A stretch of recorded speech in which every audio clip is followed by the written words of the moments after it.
ابو सुफियान जंग अहद की जीत के बाद फुल कॉन्फिडेंस में आ गया था।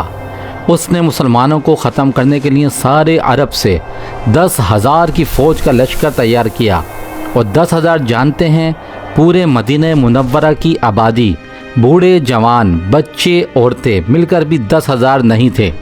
जैसे ही इस बात की खबर रसूलुल्लाह सल्लल्लाहु अलैहि वसल्लम तक पहुंची, आपने एक मीटिंग का इनेकाद किया और इस बात का जब सब सहाबा कराम को इल्म हुआ तो ये एक इम्पॉसिबल बात थी, मगर इनके दरमियान फॉरेन नेशनल हज़रत सलमान फ़ारसी रज़ियल्लाहु तआला अन्हु मौजूद थे।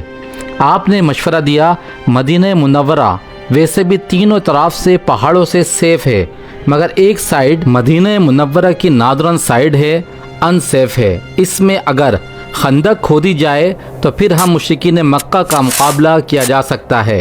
ये बात सबको भली मालूम हुई और हर 10 अफराद को 120 फीट की जगह खोदने का टास्क मिल गया। 120 फीट यानी फॉर एग्जांपल मिसाल के तौर पे एक करोला कार जिस लाइन से 8 गाड़ियां खड़ी करें और 5 गाड़ियां जितनी गहराई, वो भी ऐसे वक्त में जब खाने के लिए कुछ मौजूद नहीं और सर्दी और सख्त भूख से पेट पर पत्थर बांधे हों। खंदक का खोदना कितना मुश्किल है, मगर ये मुसलमानों ने बहुत जल्द तवक्कलतु अल्लाह पर कर दिया। जब मुशरिकीन मक्का की ये फौज ने हमला किया तो उन्हें अंदाज़ा ही न था कि ये क्या तरीक़ा जंग है। बीच में खंदक है। वाकई अगर ये हिकमत अमली मुसलमान ना करते तो कुफ़ार मक्का का हमला मुसलमानों को पसपा कर देता। बीच में खंदक, दोनों तरफ फौजें, एक तरफ मुसलमान आराम कर रहे हैं, देख रहे हैं, दूसरी तरफ मक्का वाले परेशान। इस दौरान कुछ ना कुछ करके कुछ फौजी अपने घोड़ों पे छलांग लगाकर खंदक पार कर लेते हैं और इनमें उनका सरदार अमर बिन अब्दवुद भी था, जिसको हज़रत सैयदना अली रज़ियल्लाहु तआला अन्हु ने जहन्नुम वासिल किया और बाकी फरार हो गए। इस जंगी कैफियत में अबू सुफियान एक चाल चलता है और सारी बाजी पलटने की कोशिश करता है कि वो मदीना मुनव्वरा के अंदर यहूदियों से मिलकर मुसलमानों पर यानी उनके घरों, औरतों और बच्चों पर हमला करके दोनों तरफ से मुसलमानों को फंसाना चाहता है और मुसलमान जंग अहद की तरह दोनों तरफ से फंस जाते हैं। रसूल रहमत सल्लल्लाहु अलैहि वसल्लम मशवरा देते हैं कि अब हमें मक्का वालों के एक गिरोह यानी कि अबू गुतफान से डील कर लेनी चाहिए और उन्हें हर साल अपनी काश्त खजूरों का 1/3 हिस्सा दे देते हैं। मगर सहाबा कराम ने अर्ज़ करी, या रसूल अल्लाह सल्लल्लाहु अलैहि वसल्लम, अगर ये रब ताला का हुक्म है तो फिर तो सही, मगर अगर आपकी राय है तो हमारा ये अर्ज़ है कि हम अपनी जान का आखिरी कतरा तक दे देंगे, लेकिन आप हमारे औरतों और बच्चों के लिए इतनी बड़ी कुर्बानी ना दें। हम खून के आखिरी कतरे तक आपका साथ देंगे और इनसे लड़ेंगे।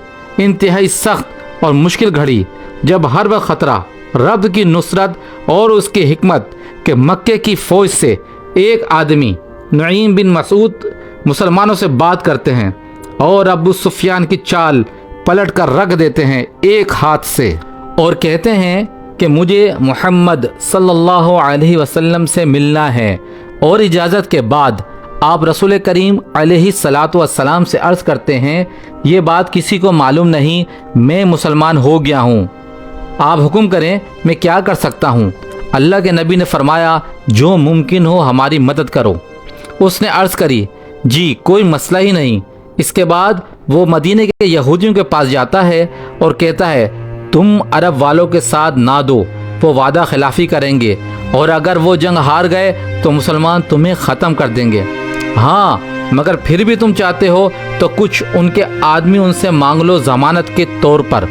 अब ये आदमी अबू सुफियान के पास वापस आता है और कहते हैं कि यहूदी कभी किसी के नहीं होते, वो वादा खिलाफ़ी करते हैं, वो वफ़ादार नहीं होते, वो तुम्हारी मदद हरगिज़ नहीं करेंगे। मगर अबू सुफियान इससे मिलकर हमले का कहता है वो कुछ अफराद, मगर अबू सुफियान मदीने के यहूदियों से डील करना चाहता है। यहूदी कहते हैं कि अगर वो कुछ अफराद ज़मानत के तौर पर हमें दे दें तो हम तुम्हारे साथ मिलकर मुसलमानों के साथ लड़ेंगे। मगर मक्के के कुफ़ार इस बात को हरगिज़ नहीं मानते اور اس طریقے سے یہودی ان کا ساتھ دینے سے منع ہو جاتے ہیں۔ اب مدینہ منورہ میں خطرہ ختم ہو جاتا ہے اور مسلمان گیم ان ہو جاتے ہیں۔ اب ان کا دشمن اب صرف ان کے سامنے ہوتا ہے، یعنی کہ ون سائڈ۔ ایک مہینے کی اس کشمکش میں پھر رب تعالیٰ کی مدد اور نصرت اور رسول کریم علیہ الصلوۃ والسلام کی دعائیں مدد بن کر آتی ہیں، اور آندھی اور مٹی کا طوفان عرب کی فوج کا سامان، سب برتن، خیمہ اور چیزیں اڑا کر الٹا پھلٹا کر دیتا ہے، اور افراتفری کے عالم نے عرب کی فوج یہ بات سمجھ لیتی ہے کہ ہمیں واپس ہونے میں ہی بھلائی ہے۔ اس کے فوراً بعد رسول اللہ صلی اللہ علیہ وسلم یہودیوں کی طرف تشریف لے جاتے ہیں۔ ہجرت مدینہ منورہ کے بعد یہودیوں سے جو مسلمانوں کا معاہدہ ہوا کہ مسلمان اپنے قانون سے رہیں گے اور یہودی اپنے قانون سے رہیں گے، یہودیوں نے اپنے قانون میں ایسی غداری کی تھی جس کی ایک ہی سزا تھی، اور وہ یہ کہ ساروں کے سر کاٹے جائیں۔